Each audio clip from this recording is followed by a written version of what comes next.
పరిశుద్ధ మరియ రాణి పండుగ శుభాకాంక్షలు.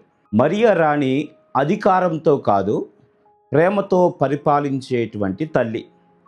ప్రేమటువంటి సహోదరి సహోదరులారా, ఈరోజు తల్లి అయినటువంటి శ్రీసభ మరియ రాణిత్వ మహోత్సవాన్ని జరుపుకుంటూ ఉంది. యేసు రాజు, మరియమ్మ ఆ రాజు తల్లి.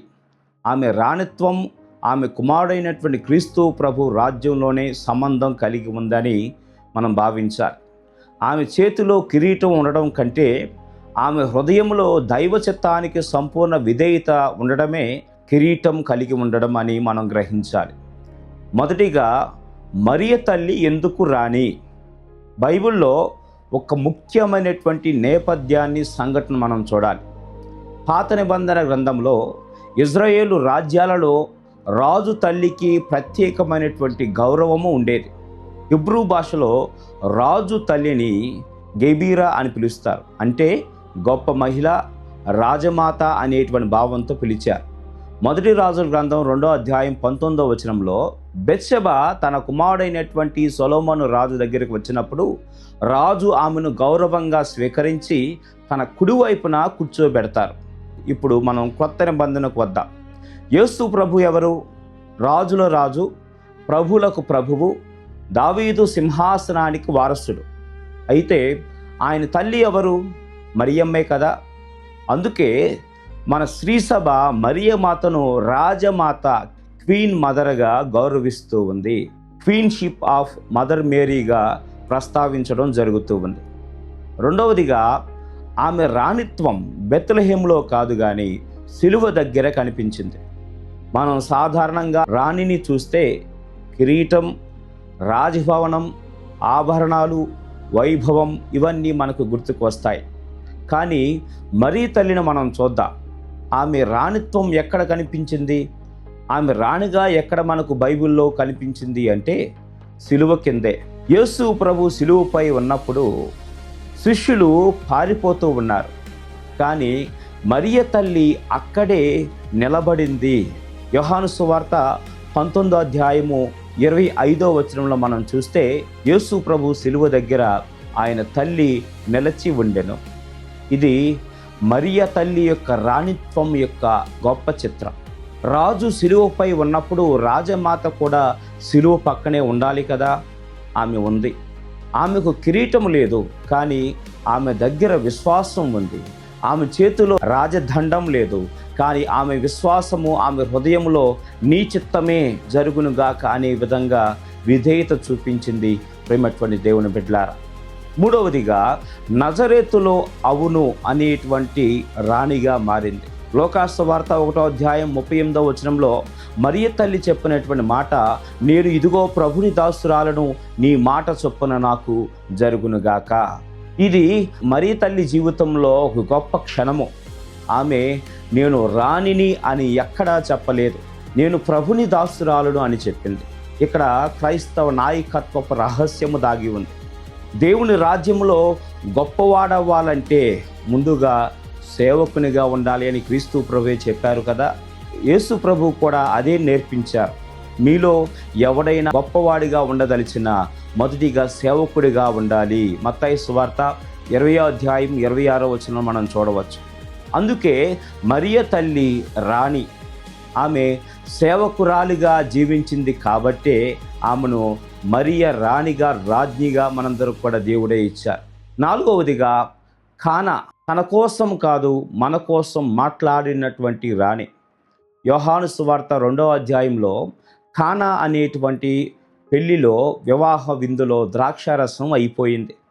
మరియ తల్లి గమనించింది. ఆమె యేసు ప్రభుతో చెప్పింది, వారికి ద్రాక్షారసము లేదు, కొరతగా ఉంది అని ప్రభువునకు విన్నవించడం జరుగుతూ ఉంది. గమనించండి, ఆమె ఇది నాకు కావాలి అని ఎక్కడా ఎప్పుడు అడగలేదు. వారికి అవసరం ఉంది అని మాత్రమే చెప్పింది. ఇదే కదా రాణికి ఉండాల్సినటువంటి హృదయము.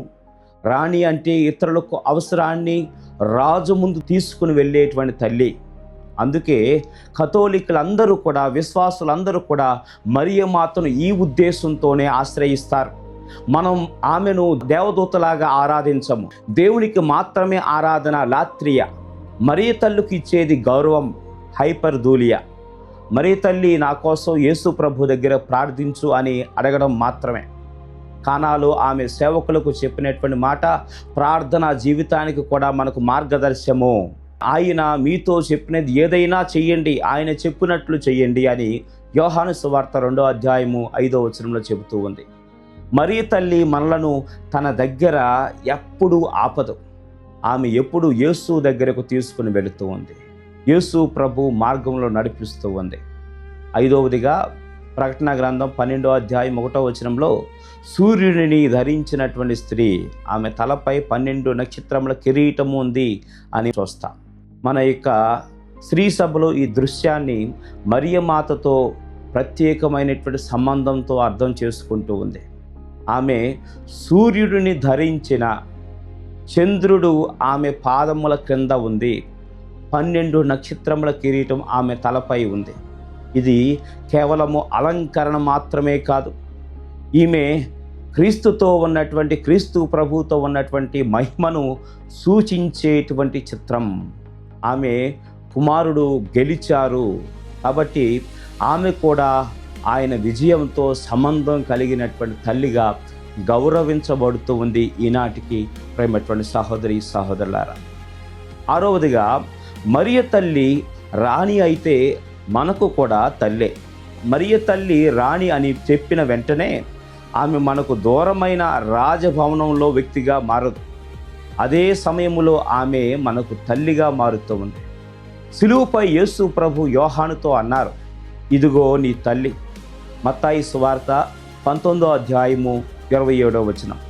ఇక్కడ యేసు ప్రభు మరియ తల్లిని కేవలం యోహాను గారికి మాత్రమే కాదు, ఆయన శిష్యత్వంలో ఉన్నటువంటి మనందరికీ తల్లిగా స్వీకరించేటువంటి మార్గాన్ని మనకు అందజేశారు. అందుకే ఆమె రాణి, కానీ దూరంగా ఉన్నటువంటి రాణి కాదు.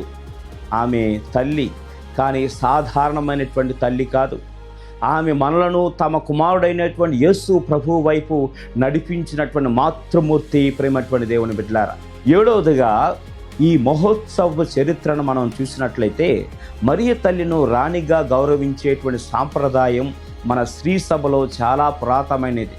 కానీ క్వీన్షిప్ ఆఫ్ మేరీ అనేటువంటి ప్రత్యేక మహోత్సవాన్ని 12వ భక్తినాథ పోపు గారు 1954లో ఆద్ చెలి రీజనం అనేటువంటి ఎన్సిక్లికల్ ద్వారా స్థాపించారు.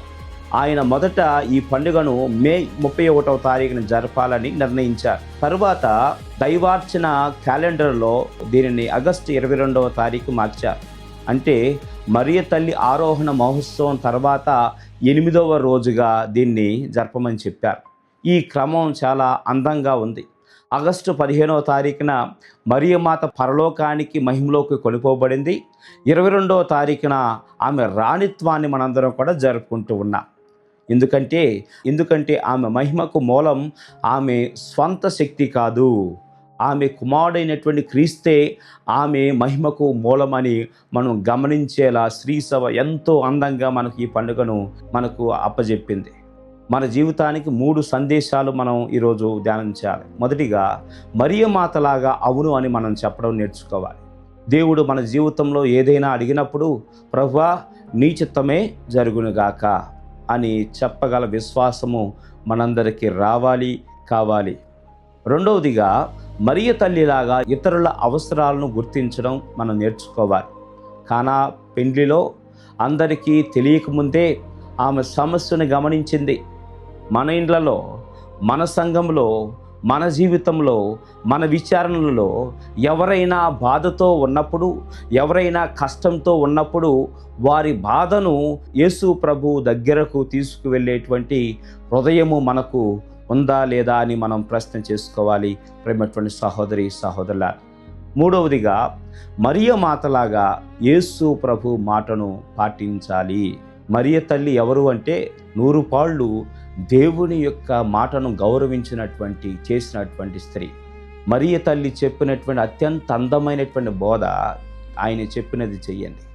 మన సమస్యలన్నిటినీ పరిష్కారం ఒకటే, ఆయన చెప్పిన దాన్ని మనం చేయడమే. చివరిగా ప్రేమటువంటి దేవుని బిడ్డలారా, పరిశుద్ధ మరియ రాణి గారు ఆమె రాజభవనంలో కిరీటం ధరించినటువంటి రాణి కాలేదు.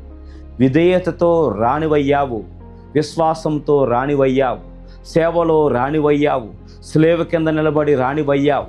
మా జీవితంలో కూడా దేవుని చిత్తానికి అవును చెప్పే హృదయాన్ని మాకు దయచేయమని, మా కుటుంబాల బాధలను యేసు దగ్గరకు తీసుకుని వెళ్ళేటువంటి తల్లిగా మాతో ఉండమని ఈరోజు ఈ పండుగ సందర్భంలో దేవునికి ప్రార్థన చేద్దాం.